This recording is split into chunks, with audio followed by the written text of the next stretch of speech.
Que la gracia de nuestro Señor Jesucristo sea con todos vosotros, iglesia del Señor. En esta noche, es noche de doctrina, noche de edificación de la iglesia, noche en donde realmente esta palabra nos mantendrá firmes en nuestro caminar cristiano. Así es que Dios me lo bendiga, pueblo del Señor, en diferentes lugares donde se encuentran, en estos dos distritos, en estos dos pueblos de Bellamar y de Garatea. Gloria al Señor. Gloria al Señor. Así es que caminamos entonces así, iglesia del Señor. Vamos a explorar la palabra del Señor. Dice el libro de San Juan capítulo 16, San Juan capítulo 16, versículo 16. Todavía un poco y no me veréis, y de nuevo un poco y me veréis, porque yo voy al Padre. Entonces se dijeron algunos de sus discípulos unos a otros, ¿qué es esto que nos dice todavía un poco y no me veréis, y de nuevo un poco y me veréis, y porque yo voy al Padre? Decían pues, ¿qué quiere decir con todavía un poco? No entendemos lo que habla. Jesús conoció que querían preguntarles y les dijo, ¿preguntáis entre vosotros acerca de esto que dije todavía un poco y no me veréis, y de nuevo un poco y me veréis? De cierto os digo que vosotros lloraréis y lamentaréis y el mundo se alegrará, pero aunque vosotros estéis tristes, vuestra tristeza se convertirá en gozo. Gloria al Señor. Dios bendiga esta palabra verdaderamente y que afirme nuestros corazones. Vamos a realmente, hermanos míos, disponer nuestra vida, nuestro corazón, realmente para poder recibir la palabra del Señor. Así es que Dios me lo bendiga, pueblo del Señor. Pero antes vamos a alegrarnos, a gozarnos también en la presencia del Señor. Nos unimos al ministerio de alabanza. Sí, Señor. Dios le bendiga, hermanos. Les saludamos en el amor del Señor. Vamos a disponer nuestros corazones para poder adorar al Señor. Vamos a decirle que nos renueve, que nos cambie, que nos limpie, que nos haga diferentes.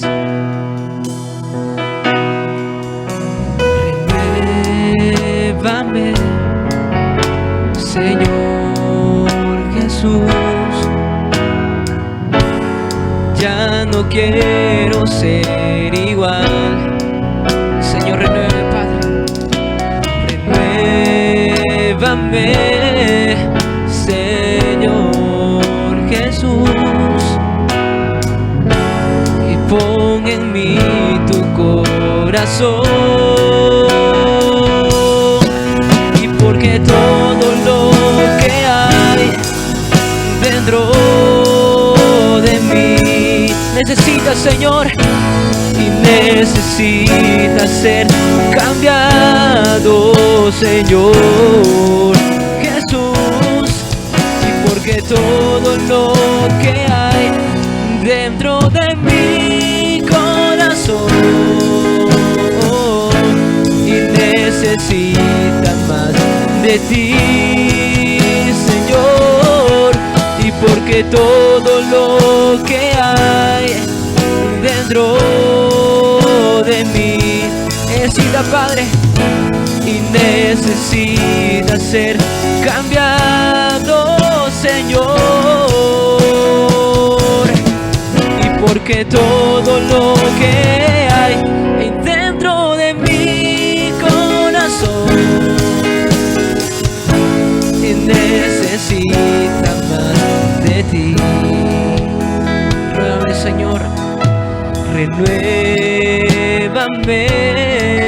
Señor Jesús. Ya no quiero ser igual, y ya no quiero ser igual. Renuévame, Señor Jesús, y pon en mí tu corazón, porque todo lo que hay, Padre, y porque todo lo que hay dentro de mí y necesita ser cambiado, Señor, y porque todo lo que hay dentro de mi corazón, Jesús, oh, necesita más de ti, de tu presencia, Señor, y porque todo lo que hay dentro dentro de mí. Sí, Padre, y necesita ser cambiado, Señor. Porque todo lo que hay, Señor, porque todo lo que hay y dentro de mi corazón y necesita más de ti. Dile con mi voz, iglesia. Y con mi voz clamé al Señor y Él me oyó desde su monte santo. Yo me acosté y dormí y desperté, Jehová me sustentaba. Dile con mi voz, y con mi voz clamé al Señor. Y tú me oíste, Padre, y Él me oyó desde su monte santo. Yo me acosté y dormí y desperté, Jehová me sustentaba. Dile, tú eres mi roca, Señor, y tú eres mi roca y mi fortaleza. Oh, ¿de quién temeré? Solo tú. Y tú eres mi escudo, Señor, y el quien levanta mi cabeza. Oh Señor, damos de iglesia, tú eres mi roca y tú eres mi roca, oh, y mi fortaleza. ¿De quién temeré, Señor? Es solo tú. Y tú eres mi escudo y el que levanta mi cabeza. Oh Señor, y el que levanta mi cabeza, y el que levanta mi cabeza. Oh Señor, y el que levanta mi cabeza. Oh Señor, sí, Padre Celestial, gracias, Padre bueno. Y Señor, vamos a celebrar el nombre de Jesús. Vamos.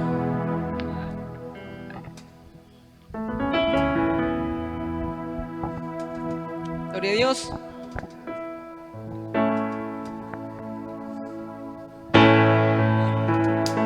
Gloria a Dios.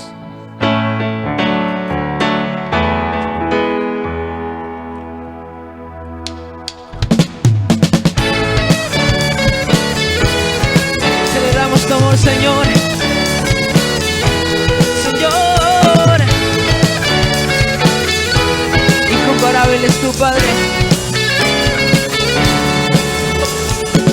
Incomparable, inigualable es tu amor y me rodea. Tú me abrazaste, me sosteniste, Señor, en mi pecado. Tu amor me alimenta, tu amor me sustenta.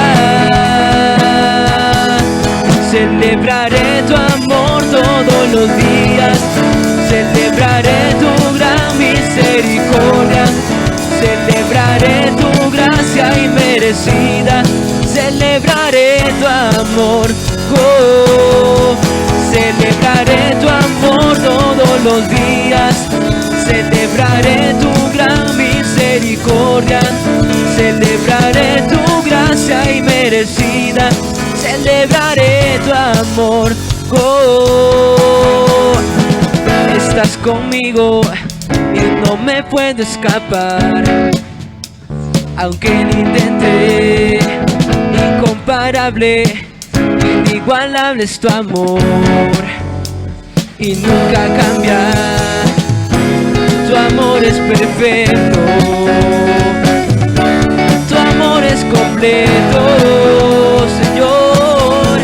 Celebraré tu amor todos los días, celebraré tu gran misericordia, celebraré tu gracia inmerecida, celebraré tu amor, oh, celebraré tu amor todos los días, celebraré tu gran misericordia, celebraré tu gracia inmerecida, celebraré tu amor, oh. Señor, celebramos tu amor, Padre. Señor, oh Jesús.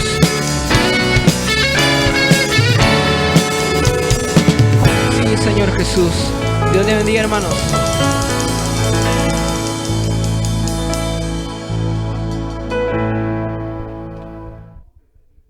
Gloria al Señor. Bueno, después de ver, hermanos, gozarnos con la alabanza, realmente es un gozo y una alegría, hermanos, cantarle al Señor. Así, con ese gozo y esa alegría abrimos nuestro corazón, iglesia, siempre, para poder recibir la sana doctrina en esta noche. Así que nuestro hermano Luis para traernos la palabra del Señor.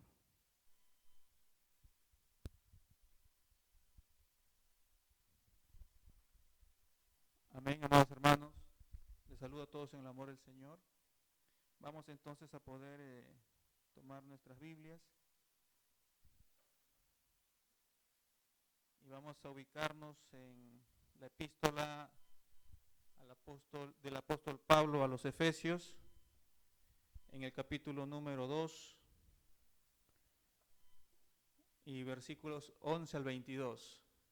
No sin antes, por favor, ahí acompáñame, vamos a poder orar unos minutos. Señor, te damos gracias por este tiempo que tú nos concedes, Señor, para poder escuchar tu palabra, para poder ser instruidos, educados por medio de tus santas escrituras, con el propósito, Señor, de poder conocerte, poder saber las riquezas, las maravillosas palabras, promesas que tienes para tu iglesia.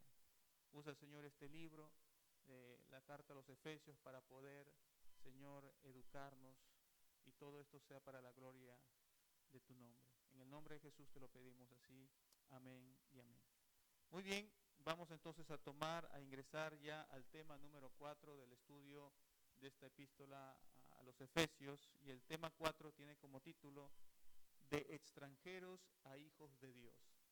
De extranjeros a hijos de Dios. Entonces nos ubicamos en el capítulo 2, versículos 11 en adelante. Por tanto, acordaos de que en otro tiempo vosotros los gentiles, en cuanto a la carne, erais llamados incircuncisión por la llamada circuncisión hecha con mano en la carne. Bueno, en primer lugar tenemos que partir diciendo de que el apóstol Pablo sigue hablando a la iglesia en Éfeso. El apóstol Pablo sigue hablando principalmente a los gentiles que conformaban la iglesia de Éfeso.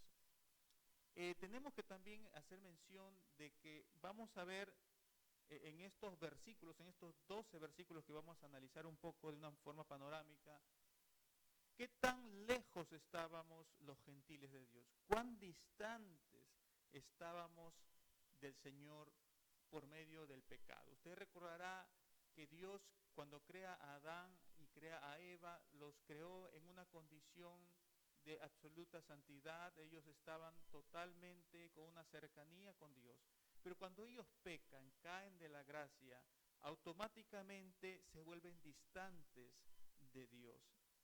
Y eso era ahora lo que Dios, por medio de ese plan maravilloso, Él tenía el deseo de nuevamente traerlos a una reconciliación con Él mismo. Esos hombres ahora caídos, de donde nosotros venimos, no con una descendencia adámica, pues venimos alejados de Dios, enemistados con Dios, y el deseo de Dios es nuevamente por medio de un plan salvífico, poder restaurar, poder reconciliar al hombre caído con él mismo. Entonces, vamos a ver nosotros estos versículos, cómo el apóstol Pablo presenta cuál era la condición de los gentiles que estaban en Éfeso.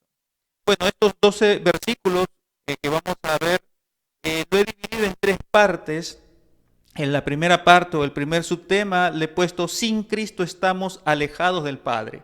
Sin Cristo estamos alejados del Padre, versículos 11 y 12.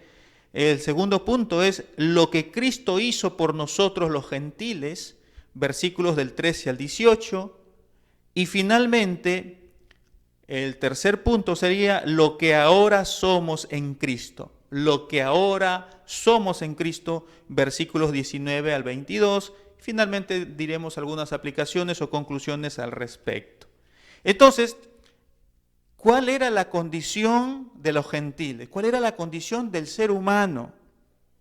Recuerden que el capítulo anterior hablábamos de un regalo no merecido y veíamos justamente cómo estaba cerrando el versículo 10, ¿no? del tema anterior, que habíamos sido nosotros hechos por medio de Dios, habíamos vuelto a ser renacidos, recreados, ya que somos hechura suya, dice el versículo 10. Entonces, una vez que hemos visto cómo Dios nos ha escogido, nos ha predestinado, en el capítulo 1 veíamos cómo hemos recibido todas las bendiciones espirituales en los lugares celestiales, cómo hemos visto que hemos sido salvados por gracia y no por obras, para que nadie se gloríe. Entonces, después de que Pablo nos da toda una introducción de que estábamos muertos en nuestros delitos y pecados, capítulo 2, y cómo Dios, ¿no?, ha cambiado esa condición por su propia voluntad,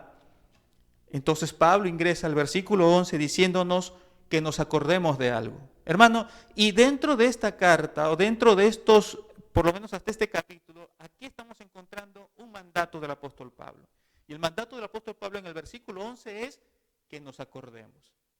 No nos olvidemos de dónde nos ha traído el Señor. Por tanto, dice Pablo, acordaos, hermano. Tenemos que acordarnos nosotros los gentiles. Tenemos que acordarnos nosotros, todo cristiano hoy en el Señor. Tenemos que acordarnos de algo. ¿Y qué es lo que Pablo nos invita a acordarnos? De que en otro tiempo, los gentiles en cuanto a la carne, éramos llamados incircuncisión. Es decir, no nos olvidemos, hermano, cuál era nuestra condición.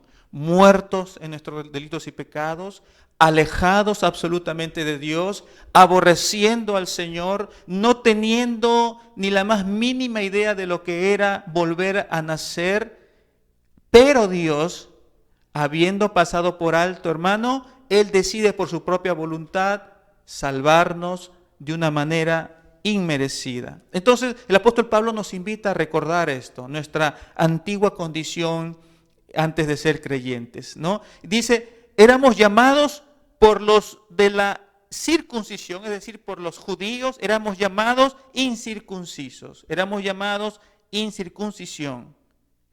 Hermano, algo interesante de poder meditar es qué es ser circunciso o qué es ser un incircunciso. Bueno, en primer lugar, la circuncisión viene a ser una, digamos, parte de lo que sería el pacto que Dios hizo con Abraham, ¿verdad? El patriarca, el fundador prácticamente de lo que luego sería la nación de Israel, ¿no? Entonces, hizo de este hombre Abraham, este pagano Abraham, este gentil Abraham, un compromiso, un pacto Dios con él, por el cual, por medio de esa circuncisión humana, ¿no?, hecha en la carne, ¿no?, se tenía que marcar un cambio en esa condición de este hombre pecador.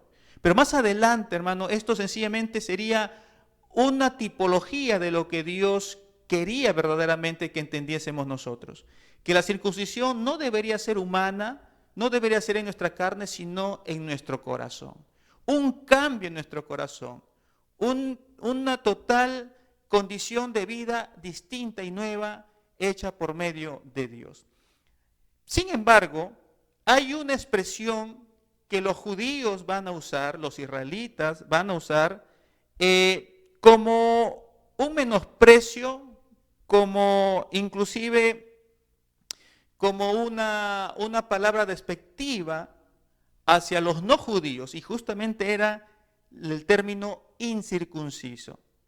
Ustedes recordarán, hermanos, que Dios escoge al pueblo de Israel para ser su pueblo y les da al pueblo de Israel las leyes, y por medio del pueblo de Israel vendría la salvación para toda la humanidad. Y Dios le dijo a Abraham: por medio de ti serían benditas todas las familias de la tierra. Esto generó, hermano, como que al pueblo judío se llenasen de orgullo, se sintieran mejores que cualquier otros seres humanos de aquel entonces, que cualquier otro pueblo. Y por eso es que ellos se creían mejores que otras personas. Se volvieron personas arrogantes, personas que solamente vivían en una religiosidad. Ellos creían que solamente por cortarse o hacerse la circuncisión en su carne, ellos se creían que estaban bien con Dios. Pero vamos a ver que la verdad no era eso.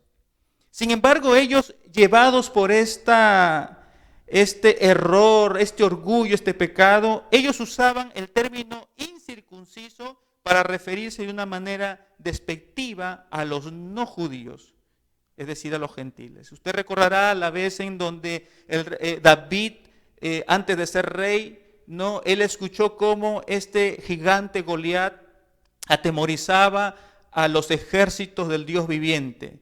¿Y qué dijo David? David dijo esta expresión en sentido despectivo, de desprecio, frente a este gigante Goliat. Y él usó el término incircunciso. ¿Y quién es este incircunciso que viene a provocar a los ejércitos del Dios viviente? Hermano, entonces vemos nosotros cómo esta expresión de incircunciso encerraba un menosprecio por los no judíos o hacia los no judíos. Y cuando Pablo escribe esta epístola a los Efesios, se seguía viviendo lo mismo. Los cristianos hoy, seguidores de Cristo, los cristianos gentiles, pues eran tratados por los judíos, que ahora también eran seguidores de Cristo, con menosprecio. Había una división, había algo que los dividía. Miren, hay un comentario de William Barclay, es un hombre entendido en la teología, en este caso de esta epístola a los Efesios, y él pudo más o menos estudiar un poco esta expresión de burla, de desprecio de los judíos a los gentiles. Y él escribe lo siguiente, lo voy a lecturar, dice: los gentiles, según los judíos, según el sentir judío, dice que los gentiles habían sido creados para incendiar más al infierno. Expresiones como esta, hermano, que hablaban de un desprecio fuerte, terrible, un menosprecio por los no judíos, por los gentiles. Es más, si un judío o una judía se casaban con un gentil, automáticamente eran despreciados estos judíos y eran inclusive hasta muertos. Entonces, todo esto encierra un odio, un excesivo aborrecimiento de parte de los judíos por los gentiles. Aún cuando nosotros vamos un poco a estudiar lo que sería el templo de los judíos, usted sabe que el templo tenía 3 divisiones muy marcadas. La primera era el lugar santísimo, luego tenemos el lugar santo y finalmente estaba el atrio. Pero quiero hacer referencia un poco al atrio. En el atrio, hermanos, encontrábamos también algunas subdivisiones. Dentro del atrio había una primera zona cercana al lugar santo, que era el atrio de los hombres judíos. Detrás de este atrio, de este lugar donde podían estar los judíos, se encontraba el atrio de las mujeres judías. Y cuando continuamos viendo todo el área del atrio, podríamos ver también que había una zona dentro de este atrio para los gentiles recién. Y saben, estaba muy, pero muy lejos del atrio de las mujeres judías, muy lejos del atrio de los hombres judíos y mucho, muy lejos del lugar santo y lugar santísimo. ¿Qué querían decir los judíos cuando construyeron el templo y pusieron estas áreas de ubicación para que las personas pudieran ingresar al templo? Bueno, lo que los judíos querían decir era que los gentiles deberían estar muy, pero muy lejos de ellos. Hermano, miren qué situación tan difícil que los gentiles tenían que experimentar. Entonces, el versículo 11 nos dice: recuerden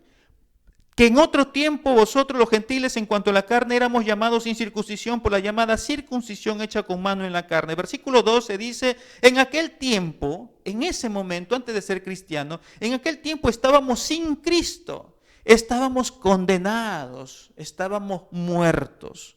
Estábamos sin Cristo, alejados de la ciudadanía de Israel. Todos los gentiles, nosotros, hermano, usted, ahí donde usted está en su casa, estábamos sin Cristo. Declaraciones de Pablo dice que estábamos alejados de la ciudadanía de Israel y ajenos a los pactos de la promesa. Los gentiles estábamos absolutamente perdidos en este mundo. No teníamos ninguna esperanza. Y dice el versículo 12, dice: sin esperanza y sin Dios en el mundo. Hermano, Pablo termina el versículo 12 dando una expresión miserable para todos los gentiles. Sin esperanza. Esa era tu condición antes de ser creyente. Esa era mi condición antes de ser creyente también. Y estábamos sin Dios en este mundo. No teníamos, hermano, valgan verdades, una esperanza, de pronto una luz por ahí que podría avisorarse de poder ser salvos de una condenación que no la merecíamos, como el infierno eternamente. Hermano, vemos entonces un panorama desolador, un panorama oscuro, lamentable de los gentiles. Pero miren, hermano, nuevamente Dios es tan bueno. El versículo 13 nos dice: pero ahora en Cristo Jesús. Entonces, hermano, versículo 11 y versículo 12, estamos viendo, sin Cristo estamos lejos del Padre. Esto nos permite ingresar al segundo punto, que es lo que Cristo hizo por nosotros los gentiles. ¿Qué hizo Cristo por nosotros los gentiles? Versículo 13, pero ahora en Cristo Jesús, vosotros que en otro tiempo estabais lejos de Dios, vosotros que en otro tiempo estabais lejos, habéis sido ahora hechos cercanos por la sangre de Cristo. Este versículo resume lo que Cristo hizo por nosotros. En este versículo 13, sencillamente Pablo resume toda esa bendición de parte de Dios, esa misericordia de parte de Dios que ha sido derramada por cada uno de nosotros los gentiles. ¿Y cómo lo hizo? Del versículo 14 en adelante al 18 vamos a darle lectura. Porque Él es nuestra paz. Cristo es nuestra paz. Y dice la Biblia que estos pueblos, judíos y gentiles, estaban enemistados, como ya lo hemos visto, se aborrecían. Y dice el versículo 14, porque Cristo es nuestra paz, que de ambos pueblos hizo uno, derribando la pared intermedia de separación, aboliendo en su carne las enemistades, la ley de los mandamientos expresados en ordenanzas, para crear en sí mismo de los dos un solo y nuevo hombre, haciendo la paz. Estos versículos entonces nos empiezan a mostrar lo que Dios, lo que Cristo hizo por nosotros, hermano. Esa división, esa pared intermedia, ese odio, ese aborrecimiento de parte de judíos y gentiles, entonces, hermano, dice la Biblia que fue abolida, fue deshecha, fue retirada por medio de la paz que tenemos en Cristo. Cristo trajo paz a estos dos pueblos. ¿Y qué hizo Dios por medio de Cristo? unir a estos pueblos distanciados, unir a estos pueblos pecadores en un solo y nuevo hombre, en un solo pueblo. ¿Y cuál es ese pueblo? Te preguntarás tú. Ese pueblo se llama la iglesia. Ese pueblo que hizo Cristo, que ese pueblo que se unió por medio de Cristo, haciendo un solo hombre y nuevo hombre, se llama iglesia. Esa iglesia donde tú perteneces, el cuerpo de Cristo, donde tú ahora eres parte de la familia de Dios, es lo que Cristo hizo por medio de su muerte. Dice el versículo 15, aboliendo en su carne las enemistades. Esas enemistades, esas de pronto actitudes negativas de parte de judíos y también de gentiles, pues sencillamente Cristo lo deshizo, los abolió, los retiró y hizo algo nuevo. Hermano, algo maravilloso que debemos de reconocer siempre es que todo lo viejo en Cristo se hace nuevo. Es así también con estos dos pueblos distanciados por el odio, por de pronto el resentimiento, el orgullo que también estaba en el corazón, principalmente en este contexto enquistado en el corazón de los judíos por creerse verdaderamente ese pueblo especial, sencillamente los llevó a odiar a todo el resto de seres humanos llamados gentiles. Pero Cristo dice el versículo 16 que hizo algo. Dice el versículo 16, y mediante la cruz, mediante su muerte, no había otra manera, no había otra opción, otra alternativa para que de estos dos pueblos se haga uno solo, la iglesia, nazca la iglesia. La única manera era por medio de la muerte en la cruz del Calvario. Y mediante la cruz, Jesús nos reconcilió con el Padre, tanto a judíos y gentiles, que estábamos apartados, estábamos alejados de Dios. Cristo nos reconcilió con el Padre. Y dice la Biblia, matando en ella las enemistades. Hermano, en la cruz es donde nosotros obtenemos sin merecerlo esa victoria. Cristo ha vencido a la muerte, ha derrotado el pecado y nos ha imputado a nosotros sin merecerlo una victoria, una gracia, un perdón de nuestros pecados. Entonces, en la cruz, la Biblia dice, versículo 16, matando en ella las enemistades. Terminó las enemistades, hermano, en la cruz del Calvario. Entonces, el deseo de Dios se ve reflejado aquí de la formación de su iglesia. Versículo 17, y vino y anunció las buenas nuevas. Jesús vino y anunció las buenas nuevas de paz. Esas buenas nuevas de paz es el evangelio de Cristo. Y dice este versículo que Cristo anunció las buenas nuevas de paz a gentiles y a los judíos. Él lo expone en estas palabras. A vosotros que estabais lejos, los gentiles, y a los que estaban cerca, los judíos. A ambos pueblos, a ambos grupos de personas, Cristo les predicó el evangelio. Cristo no hace excepción de personas. Cristo vino con el evangelio a alcanzar a toda la humanidad, judíos y gentiles. Versículo 18, porque por medio de él, por medio de Cristo, los unos y los otros, judíos y gentiles, tenemos entrada, y esta vez por un mismo espíritu, hacia el Padre. Jesús lo dijo en palabras como esta, ¿no? Yo soy el camino, la verdad y la vida, y nadie viene al Padre si no es por Jesucristo. Por lo tanto, esto es lo que dice también el apóstol Pablo en este versículo, que por medio de un solo espíritu, por medio del sacrificio de Cristo en la cruz, es que nosotros ahora, gracias al Espíritu Santo, tenemos esa entrada libre, esa entrada directa ante el trono de la gracia, donde podemos encontrar el oportuno socorro. Hermano, Cristo entonces predicó el evangelio, anunció el evangelio a judíos y gentiles. Cristo nos reconcilió con el Padre, nos dio su Espíritu y ahora podemos entrar con total libertad a nuestro Señor. Pero, ¿qué es lo que ahora usted y yo somos ahora en Cristo?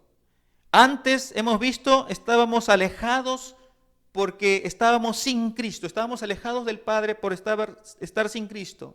Luego hemos visto que Cristo hizo algo por nosotros, pero ahora nos toca ver el último punto, lo que ahora somos en Cristo. ¿Qué somos en Cristo ahora? Versículo 19 en adelante nos va a dar luz al respecto. Así que ya no sois extranjeros ni advenedizos, ya no somos aquellas personas antes de ser cristianos que vagábamos por el mundo sin tener un rumbo fijo. Sencillamente ya no somos, dice Pablo, ya no sois extranjeros ni advenedizos. Ahora lo que somos nosotros es, hermano, conciudadanos de los santos y miembros de la familia de Dios. Este es el punto central a donde quería llegar de este tema 4. Hemos pasado de ser extranjeros a hijos de Dios, de extranjeros a ser de la familia de Dios. Hermano, qué maravillosa noticia. Dios nos sigue dando buenas noticias por medio de este evangelio, de esta carta a los Efesios. Ya no te consideres una persona, ahora como cristiano, que no tienes una ciudadanía. No. Todo lo contrario, ahora tú tienes un lugar establecido. Ahora tú tienes un lugar a donde ir eternamente. Ahora sí, como cristiano, ahora eres conciudadano de los santos. Eres parte del cuerpo de Cristo. Eres un hijo, una hija de Dios. Miembros de la familia de Dios. Pero esto no queda aquí. Esto además queda como una responsabilidad que ahora nosotros tenemos. La responsabilidad nuestra es que ahora nosotros nos edificamos. Versículo 20, edificados sobre el fundamento de los apóstoles y profetas, siendo la principal piedra del ángulo Jesucristo mismo. Hermano, tenemos que tener presente que todo hijo de Dios, todo cristiano hoy, debemos de siempre, hermano, procurar edificar nuestra vida. Y la edificación de nuestra vida espiritual debe estar fundamentado en las Escrituras. El apóstol Pablo lo dice, sobre el fundamento que dejaron los apóstoles y sobre el fundamento que dejaron los profetas. Pero siendo estos fundamentos de los apóstoles y profetas, siendo estos fundamentos o teniendo estos fundamentos todavía una base mayor, una base principal. Y esa base principal es Jesucristo. Los apóstoles y los profetas se fundamentaron en Jesucristo. Todo apuntaba, hermano, todo el Antiguo Testamento apuntaba a Cristo. Y los apóstoles con mayor razón desarrollaron toda la doctrina cristológica, sobre la cual usted y yo somos responsables de construir nuestra vida diariamente. Versículos 21 y 22 termina diciendo Pablo lo siguiente: en quien todo el edificio, bien coordinado, va creciendo para ser un templo santo en el Señor, en quien vosotros también sois juntamente edificados para morada de Dios en el Espíritu. El apóstol Pablo termina entonces diciendo que es importante que nos edifiquemos, es importante que conozcamos más y más de estas doctrinas fundamentales, que nos va a llevar a un crecimiento espiritual, que nos va a llevar a una vida santa, que nos va a llevar a caminar coherentemente aquí en la tierra como creyentes de un Dios santo, de un Dios vivo. Recuerda, hermano, que usted y yo somos morada de Dios. Versículo 22. Somos morada de Dios, ya que el Espíritu Santo descansa dentro de cada creyente. ¿Qué aplicaciones finalmente sacamos de estos 12 versículos? ¿Qué podemos sacar de conclusión para aplicarlo a nuestra vida? Bueno, podríamos decir, número 1, que para acercarnos a Dios, el Padre, solo es por medio de Cristo y de su Santo Espíritu. Recuerda de dónde hemos salido. Recuerda entonces, hermano, que nosotros tenemos que tener esto muy presente, ¿no? Estábamos lejos de Dios, estábamos muy alejados de Dios, pero por medio de Cristo y por medio del Espíritu de Cristo nos hemos acercado al Padre. Una segunda aplicación sería cuando Cristo, hermano, y su Espíritu está en la vida de una persona o grupo de personas, ya no existen enemistades. Por lo tanto, hermano, no debería haber en la iglesia cristiana, no deberían haber cristianos enemistados con otras personas. No deberían haber cristianos que odian a otras personas. No deberían haber cristianos que envidian a otras personas. Hemos visto en estos versículos cómo cuando Cristo llega a la vida de los gentiles y los judíos, ¿qué trajo? La paz. De los dos pueblos divididos hizo uno, trajo armonía, trajo la paz. Por lo tanto, esta es otra aplicación que como cristianos debemos tener presente. No existe enemistades entre los cristianos. Una tercera aplicación sería que por medio de Cristo y su Espíritu pasamos a ser miembros de la familia de Dios. Siéntete feliz, porque ahora tú eres parte de la familia de Dios. Finalmente, hermano, todo miembro de la familia de Dios se preocupa en su crecimiento espiritual, teniendo como único fundamento las Escrituras, la Biblia, hermano, los escritos de los apóstoles y los escritos de los profetas, y teniendo mayor consideración al principal fundamento de nuestra vida, Jesucristo mismo, hermano. Una de las 5 solas de la Reforma Protestante es sola Escritura. Y sola Escritura habla de que solamente las Escrituras o la Biblia es suficiente para la salvación y para tener una vida de santidad. De esta manera, hermano, le damos gracias a Dios. Terminamos el capítulo número 2 de esta maravillosa epístola a los Efesios. Que Dios te bendiga y que te ayude en gran manera. Señor, te damos gracias por este tiempo y toda la gloria y toda la honra solamente te pertenece a ti. Señor, gracias porque tú nos ayudas, porque tú nos instas, tú nos educas para vivir un cristianismo coherente, bíblico. Con acción de gracias oramos en el nombre de Jesús. Amén. Dios les bendiga. Gloria al Señor. Una vez más agradecemos al Señor por la palabra, porque sabemos de que esta palabra nos instruye, esta palabra nos renueva, esta palabra es lámpara siempre a nuestros pies y lumbrera nuestro camino. Es la palabra que nos lleva, hermanos míos, a vivir en esta tierra como hijos del Señor. Un día esta palabra también te juzgará a ti y a mí. Así es que si la has escuchado, entonces haz lo que el Señor dice, ¿no? El que oye mi palabra y las hace, lo consideraré a un hombre prudente que edificó su casa sobre la roca. Así es que cada vez que escuches la palabra es para edificar tu vida, para edificar espiritual y también este cuerpo, hermano, que es templo del Espíritu Santo. Vamos a orar para poder dar gracias al Señor. Amado Dios, una vez más te agradecemos por tu gran amor, por tu misericordia. Gracias por la paz, Señor, que nos das. Gracias, mi Cristo, porque sabemos de que en esta tierra estamos poco tiempo, Señor. Ya llega el tiempo en que tú habrás de venir, mi Cristo, y nos llevarás a ese lugar que has preparado. Si recibes, Señor, este tiempo, la honra, la gloria, el poder y la alabanza. Aleluya. Bendiga a usted las familias, bendiga los hogares, Señor, en estos 2 pueblos de Bellamar y de Garatea, Padre, grandemente. La bendición del cielo caiga sobre aquellos hogares donde hay armonía y donde hay unidad. En el nombre de Jesús oramos así, Señor. Amén, y amén, y amén. Dios le bendiga, pueblo del Señor.